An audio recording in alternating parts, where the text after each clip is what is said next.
بسم الله والحمد لله والصلاة والسلام على من لا نبي بعده وعلى آله وأصحابه ومن اتبعهم بإحسان إلى يوم الدين أما بعد السلام عليكم ورحمة الله وبركاته. Donc nous voici à notre deuxième assise du livre qui a pour titre ou qu'on a surnommé le livre du jeûne sous forme de questions-réponses. Et on est à la deuxième assise et on s'est arrêté hier à la question numéro 7. On s'est arrêté hier à la question numéro 7.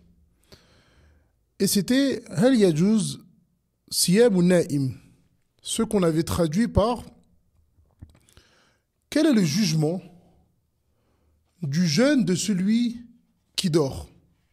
D'accord ? Et on avait dit qu'il y avait plusieurs catégories par rapport à ça et qu'on allait les expliquer aujourd'hui. Donc le shir, il nous dit هذه المسألة مفروضة في من نوى الصيام من الليل ولكنه نام في النهار وأما من لم ينوي الصيام من الليل أصلا فهذا سيأتي الكلام عليه إن شاء الله وعلى ذلك فالمسألة لها صورتان. Donc il nous dit ici le shir que cette mas'ala-là, ce sujet-là qu'on va traiter, il est en lien avec celui qui va mettre l'intention à partir de la nuit. D'accord ? Fi man nawa siyam min al-layl. Donc celui qui va mettre l'intention et ensuite il va dormir. Et ensuite il nous dit le shir que celui qui ne met pas l'intention à partir de la nuit, à ce moment-là, lui son jeûne, il n'est pas valable. Et ça aussi on va le voir dans les conditions du jeûne. Et ensuite il nous dit que ce sujet-là, il se découpe en deux catégories. As-suratul ula, la première catégorie, أن لا يترتب على النوم تضييع الصلوات المكتوبات بمعنى أنه يستيقظ من نومه لأداء الصلاة ثم ينام بعد ذلك سواء قل نومه أو كثر. Donc la première catégorie, il nous dit un homme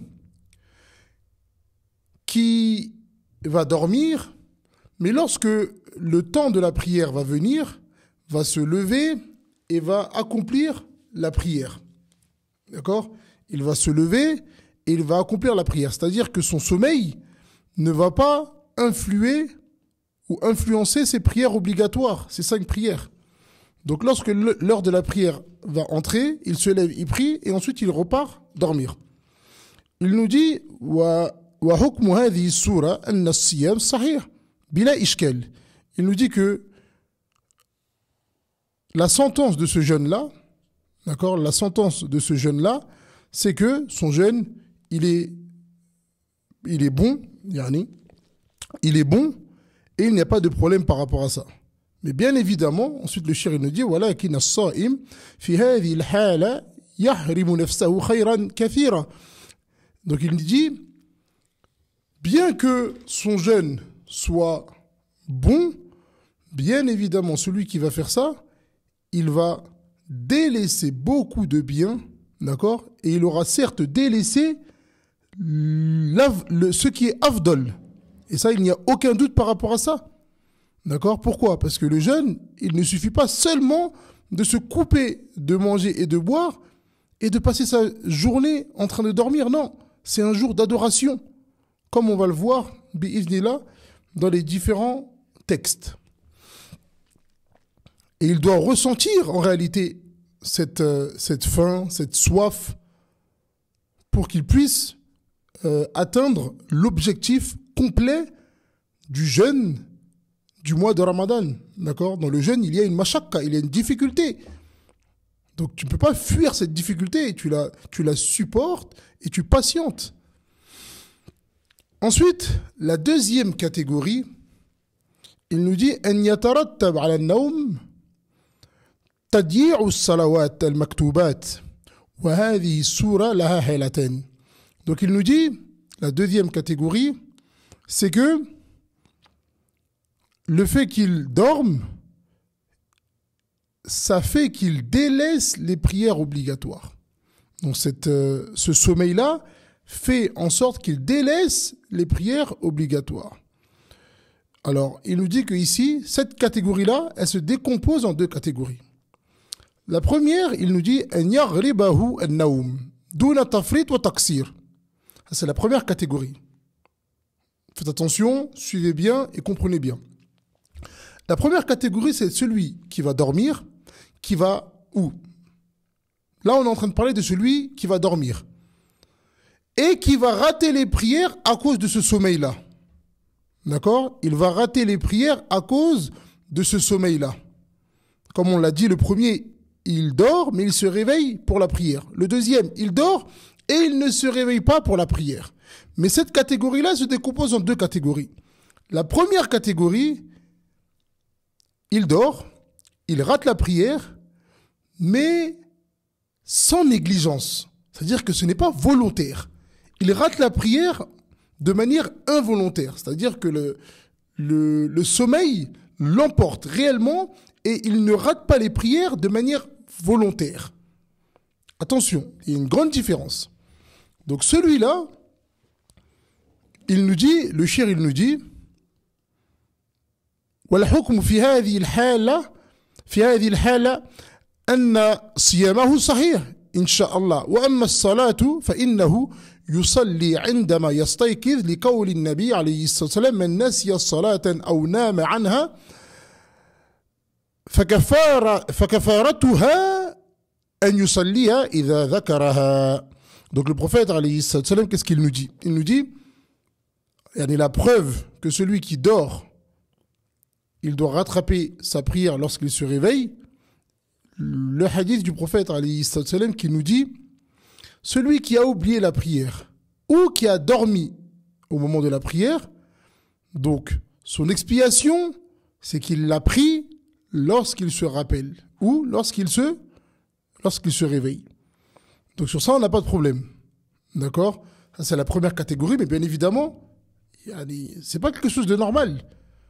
Là, on regarde la sentence par rapport à telle situation ou telle situation, mais l'homme, il ne doit pas prendre comme habitude de dormir et de ne pas se réveiller. Et celui à qui ça arrive, il doit se remettre en question, car il y a des problèmes, il y a un problème, il y a des choses qu'il fait mal. Automatiquement, ça peut être une punition de son Seigneur. Les salafs, lorsqu'ils rataient une unité de prière, il y en a certains ça a été rapporté qui pleuraient. D'accord? Il a été rapporté de certains salafs qu'ils n'ont jamais raté le premier rang. Ils n'ont jamais raté l'adhan. Sauf lorsque sa mère elle est morte ou lorsque sa femme elle est morte. À ce moment-là, il était en train de préparer le corps et il a raté le premier rang ou il a raté l'adhan fil masjid. D'accord? Donc, c'est pas normal que le musulman il rate les prières, plusieurs prières parce qu'il est en train de dormir. Il doit revoir son emploi du temps et il doit revoir sa manière de faire les choses. Et comme on a l'habitude de dire, on doit vivre selon les prières. D'accord? On vit selon les prières. Et c'est pas on vit et ensuite on inclut les prières dans notre vie. Non. On place d'abord les prières et ensuite on fait notre emploi du temps. Ensuite, la deuxième catégorie, donc de celui qui dort et qui va rater les prières, أن يتعمد النوم كسلا منه وتفريطا في حق الصلاة. Donc c'est celui qui volontairement dort et qui rate la prière volontairement par fainéantise ou négligence.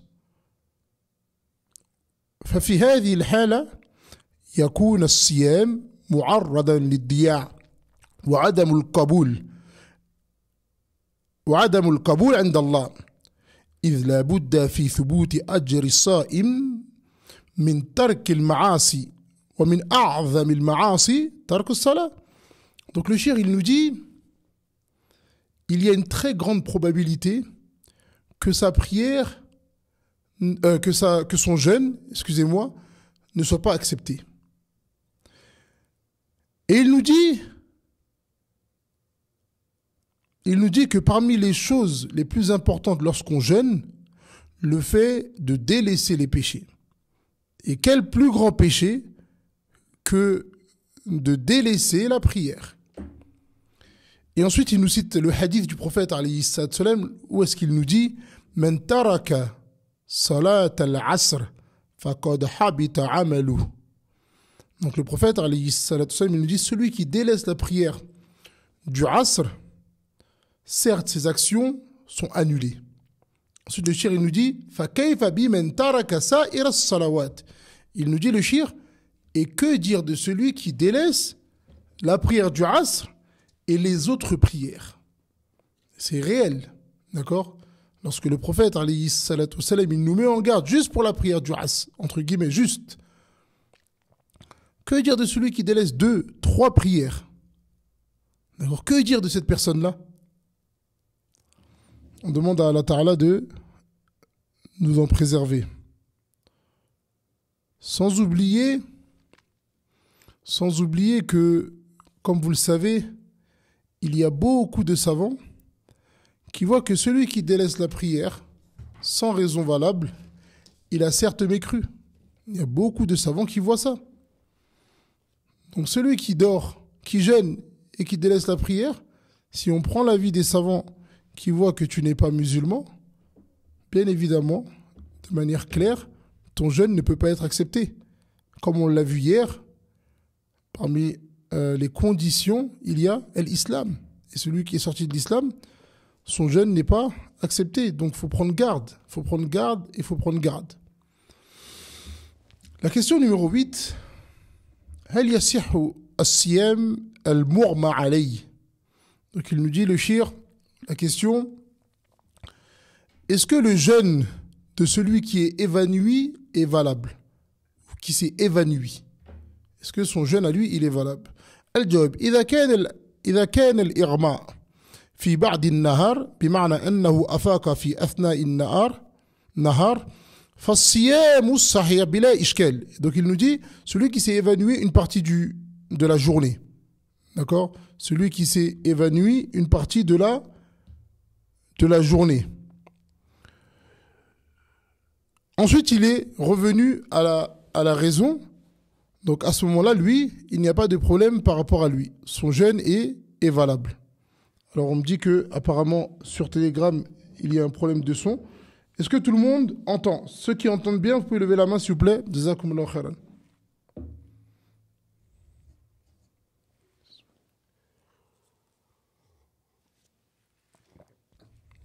S'il y a des petits problèmes de son comme d'habitude, d'accord, on demande à Allah Ta'ala de faciliter. Le cours il sera reposté directement. Donc s'il y a des petites coupures, vous aurez Inch'Allah l'enregistrement en bonne qualité. Allahu musta'an. Donc par rapport à celui qui s'est évanoui, d'accord? Donc s'il s'est évanoui une partie de la journée, ensuite il s'est entre guillemets réveillé, à ce moment-là son jeûne il est valable et il n'y a pas de problème. Le deuxième, c'est celui qui s'est évanoui toute la journée. D'accord? أو كان مستمرا لأيام عديدة فالحكم في هذه الحالة كالحكم على النوم الذي يعذر فيه الإنسان لأن الإغماء لا حيلة للإنسان فيه. Donc il nous dit, le shir, celui qui s'est évanoui ou qui est dans le coma pendant toute la journée ou pendant plusieurs jours consécutifs, d'accord, lui, il est comme celui qui a dormi, dont le sommeil est excusé. D'accord? C'est pas quelque chose de volontaire. Parce que celui qui dort, bien évidemment, il n'a pas, ou celui qui est évanoui, il ne fait pas ça volontairement. D'accord? Il n'a pas la possibilité de modifier cette chose-là. Donc, lui, il est excusé. Mais le shir, il nous dit, ولكن ينبغي للصائم في هذه الحالة أن يعيد صومه مرة أخرى. Il nous dit que, mais dans cette situation-là, ce qui est demandé au jeûneur, c'est de recommencer son jeûne. C'est de recommencer son jeûne. D'accord? Pourquoi? Parce que il n'a pas jeûné de la meilleure des manières. Et aussi pour sortir de la divergence entre les savants. D'accord? Pour sortir de la divergence entre les savants. Comme il dit le shir ici, وَحَتَّى يَخْرُجَ مِنْ اخْتِلَافِ الْعُلَمَاء فِي مَسْأَلَةِ الْإِرْمَاءِ. Donc pour sortir de la divergence des savants dans cette question. J'espère que ce sujet-là, il est clair. Ensuite, on va dans une autre catégorie, la question numéro 9. Le shir nous dit ما السبب الشرعي لوجوب الصيام وهل يجوز الاعتماد على الحساب الفلكي. Ça, c'est une question qui est importante. Donc, le shir, il nous dit quelles sont les causes pour affirmer l'entrée du mois de Ramadan. Quelles sont les causes pour affirmer l'entrée du mois de Ramadan? C'est la première chose. Est-ce qu'on peut s'appuyer sur les calculs? Comme vous le savez, des fois, 4 mois, 5 mois avant le Ramadan, on reçoit des messages, des gens qui nous disent le Ramadan sera le 28 février. Le Ramadan sera le... D'accord? Donc ça, il ne fait aucun doute que eux, ils se sont basés sur quoi? Sur les calculs. Sur les calculs. Est-ce qu'on a le droit de se baser sur les calculs? C'est ça qu'on va voir ensemble, Inch'Allah. Al-Jawab, il nous dit, le shir, Al-Aslu fi sababi wujub al-siyam, قول النبي عليه الصلاة والسلام صوموا لرؤيته وأفطروا لرؤيته فإن غبي عليكم فأكملوا عدة شعبان 30. Donc, An-Nabi alayhi salam, qu'est-ce qu'il nous dit ici? Il nous dit jeûnez lorsque vous voyez l'apparition de la lune et arrêtez de jeûner lorsque vous voyez encore son apparition. Et si il est impossible de la voir, alors complétez le mois de Sha'ban 30 jours. C'est-à-dire que lorsqu'on arrive au 29e, soit on voit la lune avant le 29e, c'est-à-dire on voit la lune. Donc le mois, il aura fait 29 jours. Et si on ne voit pas la lune, qu'est-ce qu'on fait? On complète à 30 jours. Et après avoir complété 30 jours de Sha'ban, automatiquement, on rentre dans le mois de Ramadan. Parce que les mois, c'est soit 29 ou soit 30. Donc ici, le hadith, il est clair. D'accord? Et si on a l'incapacité de la voir ou on a un obstacle qui ne nous permet pas de la voir, فَأَكْمِلُوا عِدَّةَ شَعْبَانِ 30. Donc complétez le mois de Sha'ban 30 jours. Et après, vous rentrez dans le mois de Ramadan. فَدَلَّ عَلَىٰ أَنَّ الْعِبْرَةَ بِرُؤْيَةِ الْحِلَالِ. Donc le shir, il nous dit, on voit de manière claire que ce qui est demandé et l'obligation, c'est la vue, le fait de voir la lune et non de calculer.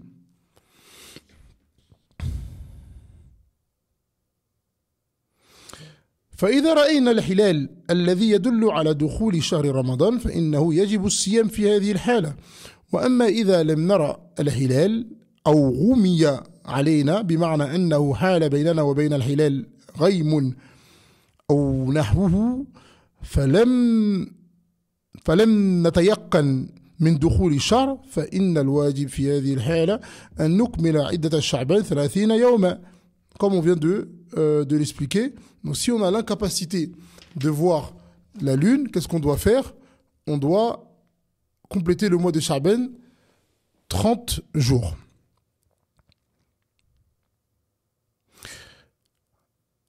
Jamil, là on a une question qui est intéressante et chaque année on a ce problème-là. Donc ça c'est important de suivre jusqu'à la fin parce que le shir il donne ce qui est juste et ensuite il donne un conseil qui est très important. Et on l'a vu dans certains pays où est-ce qu'il y a eu de gros problèmes entre les gens à cause de ce sujet-là. Il nous dit la question numéro 10. إذا ظهر الهلال في بلد معين من بلاد المسلمين هل يلزم الصوم على جميع المسلمين. Donc si la lune elle a été aperçue dans un pays parmi les pays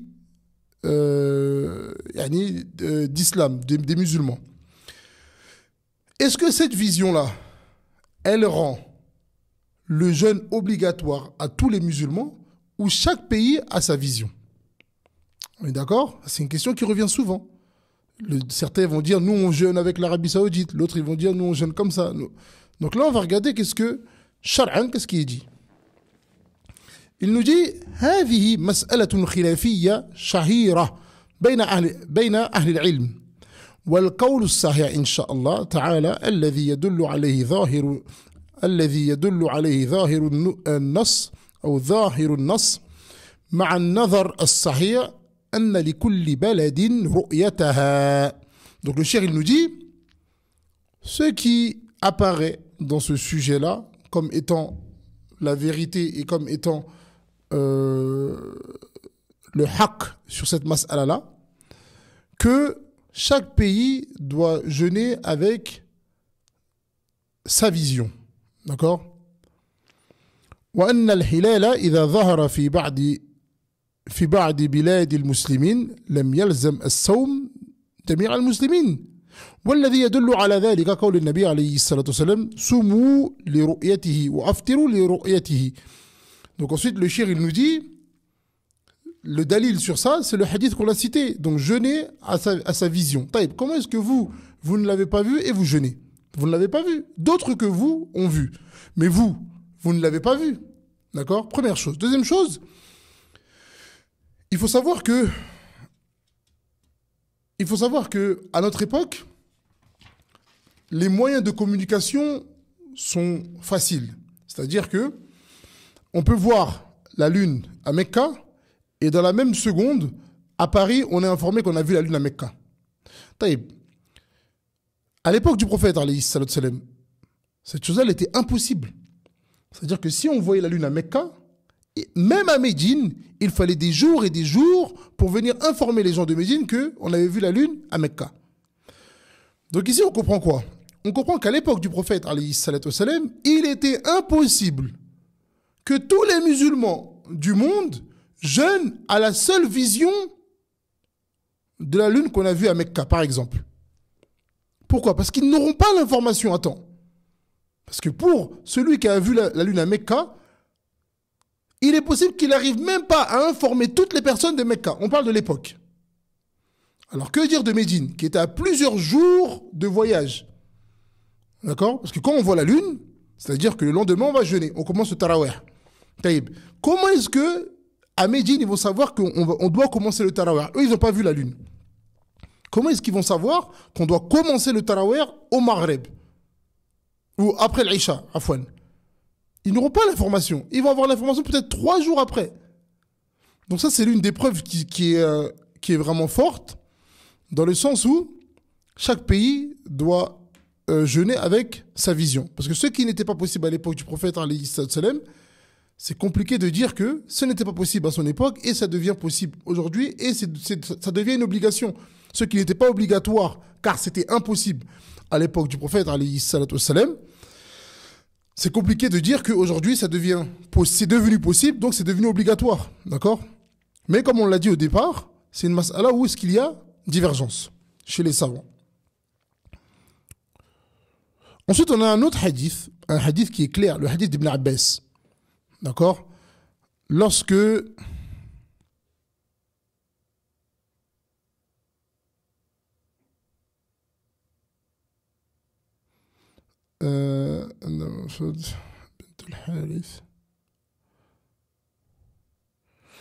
lorsque Kurayb, Mawla ibn Abbas, d'accord, il a été envoyé au Shem. Donc il avait une course à faire. Donc il est parti faire cette course-là. Et il dit Wana bishem fara'aytu al-hilal. Il était au Shem. Et il dit fara'aytu al-hilal. Et il a vu la lune. Laylat al-jumu'a. Il a vu la lune le vendredi. Thumma qadimtu al-Medina. Ensuite je suis parti à Médine. Fi akhir al-shahr. À la fin du mois. Fasa'alani Abdullah ibn Abbas. Donc Abdullah ibn Abbas, il l'a questionné. Il lui a dit, quand est-ce que tu as vu la lune? Il a dit, je l'ai vu le jour du Jumu'ah. D'accord? Mata ra'aytumul hilal, fakultu ra'aynahu laylat al-Jumu'ah. On l'a vu le jour du Jumu'ah. Faqala anta ra'aytahu. Il a dit, toi, tu l'as vu? Fakultu na'am. Wa ra'ahu an-nas wa samu wa sama Muawiya. Il dit, Naam, je l'ai vu. Et les gens l'ont vu, et ils ont jeûné, Et Muawiyah, il a jeûné. D'accord? Et ensuite, il dit, فقال ابن عباس يعني لكننا رأيناه ليلة السبت فلا نزال نصوم حتى نكمل 30 أو نراه. Donc il nous dit, Ibn Abbas, il dit, et nous, on l'a vu le samedi. Donc il dit après, et nous sommes toujours en train de jeûner jusqu'à qu'on complète 30 jours ou qu'on voit la lune. Et regardez comment c'est clair. Il dit, فَقُلْتُ أَوَلَا تَكْتَفِي بِرُؤْيَةِ مُعَاوِيَةِ. Il lui dit, et tu ne te suffis pas de la vision de Muawiyah, wa siyamihi, qui était le commandant des croyants à l'époque. Il dit, et tu ne te suffis pas de la vision de Muawiyah et de son jeûne. فَقَالَ لَا هَكَذَا أَمَرَنَا رَسُولُ اللَّهِ صلى الله عليه وسلم. Il dit non. C'est comme ça que le prophète alayhi salatu wassalam nous a ordonné. Donc là, c'est la fin du hadith, rapporté par Muslim, rawahu Muslim. Et le shir, il nous dit, فَهَذَا فَهْمٌ وَادِعٌ مُبَاشِرٌ من ابن عباس لحديث النبي عليه الصلاة والسلام. Il nous dit, ça c'est une compréhension claire d'Ibn Abbas, radiallahu anhu, du hadith du prophète alayhi salatu wassalam. C'est-à-dire que chacun doit jeûner avec la vision de son pays ou de son endroit, yani. D'accord? Donc voilà, ça c'est pour la mas'ala, ça c'est pour la mas'ala qu'on a traitée. Maintenant il y a une chose, Taïb.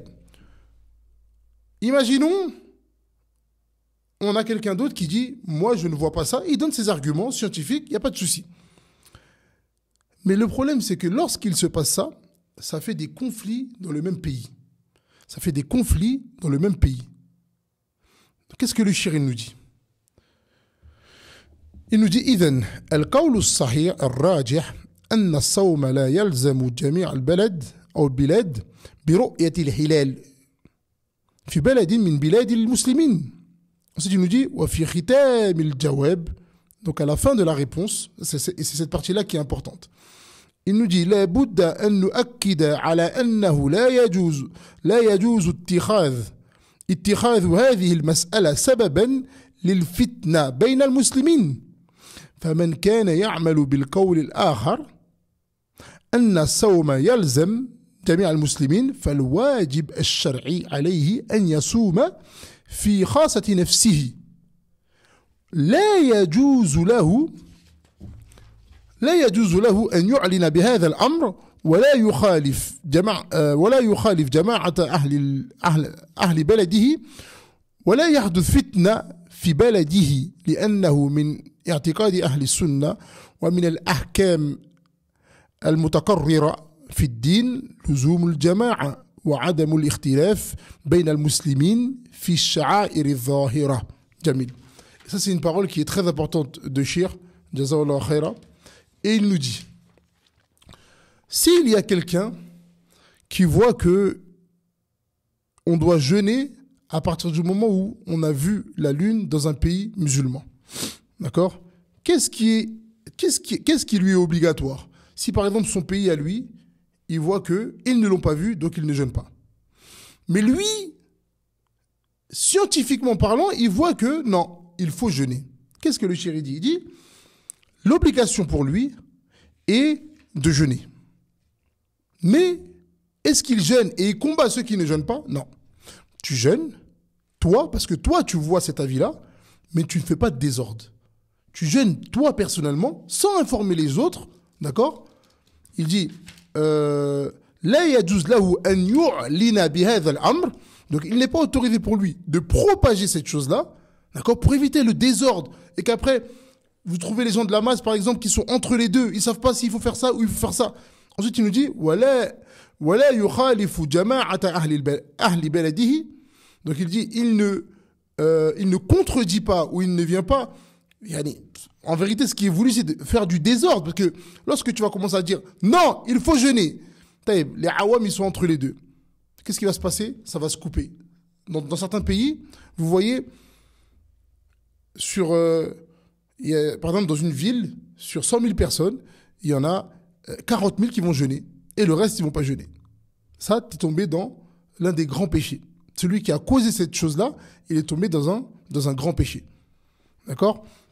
Le fait de couper la jama'a. D'accord? Et après, le shir nous dit لأنه من اعتقاد أهل السنة ومن الأحكام المتقررة في الدين لزوم الجماعة وعدم الاختلاف بين المسلمين في الشعائر الظاهرة. D'accord? Donc, il ne faut pas que tu sois une cause de la fitna, une cause qui va faire que la jama'a, le groupe, il va se couper. D'accord? Donc ça, c'est une chose qui est très importante et il faut beaucoup de sagesse dans ça. Il faut beaucoup de sagesse. Si toi, tu vois, ton pays voit qu'ils n'ont pas vu la lune et qu'il ne faut pas jeûner, et toi, tu vois que, scientifiquement parlant, au niveau des hadiths, etc., tu vois qu'il faut jeûner. Tu jeûnes, alhamdoulilah, l'obligation pour toi, c'est de jeûner, et tu t'arrêtes à ça. D'accord? Tu ne crées pas des polémiques, tu ne vas pas à l'encontre de la jama'a et tu risques de semer un grand désordre. Il y a encore une question aussi qui est, cette dernière question, on va la prendre, Inch'Allah. C'est une question aussi qui est intéressante, d'accord, pour celui qui va voyager. Donc la question numéro 12, le shir nous dit Ma hukm man sama ala ru'yati baladin thumma safara ila baladin akhar khalafatha fi ru'ya. Jamil. Ça, c'est une question qui est très importante et on doit la maîtriser, d'accord? Il nous dit qu'est-ce qu'il y a lieu de faire si tu as jeûné avec un pays. Tu as commencé avec un pays. Par exemple, tu as commencé le jeûne en France. D'accord?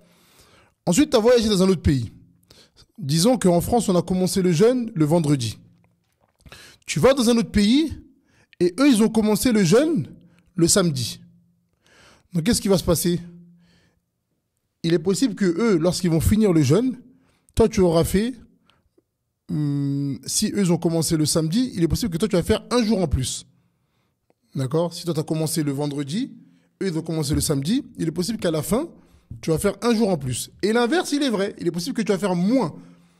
D'accord? Si toi, tu as commencé le samedi et eux, ils ont commencé le vendredi, il est possible que tu vas faire moins de jours. Le shir, il nous dit si tu as trouvé ton jeûne qui manque un jour, c'est-à-dire que tu as fait 28 jours de jeûne, donc tu as voyagé, tu as fait 28 jours de jeûne, qu'est-ce que tu dois faire? Lorsque la fête elle vient, l'Eid, tu fais le Eid avec eux, d'accord? Tu célèbres avec eux, etc. Mais tu sais qu'il te reste un jour et qu'après la fête, tu devras rattraper ce jour-là. C'est quoi la preuve de ça? C'est la parole du prophète alayhi salatu salam lorsqu'il nous dit As-sawmu yawma tasumu ou yawma tasumun wal fitru yawma tuftirun. Donc il dit que le jeûne, c'est le jour où les gens jeûnent. Et le fait de déjeuner, arrêter de jeûner, c'est le jour où les gens déjeunent. D'accord? Et pareil, maintenant la deuxième solution, wa in wajada anna siyamahu zaid. Et s'il voit que son jeûne, il a jeûné plus que prévu. Il dit dans cette situation-là, il a deux solutions. La première solution, an yuftira hadha al-yawm zaid sirran. C'est-à-dire que s'il est dans un pays où est-ce qu'eux ils vont jeûner un jour en plus, et pour lui ça sera un jour en plus, qu'est-ce qu'il lui est demandé? Il a deux choses. Soit il déjeune, il ne jeûne pas ce jour-là, mais il le fait en cachette, d'accord? Il le fait en cachette, donc il ne jeûne pas, mais il n'informe personne qu'il ne jeûne pas.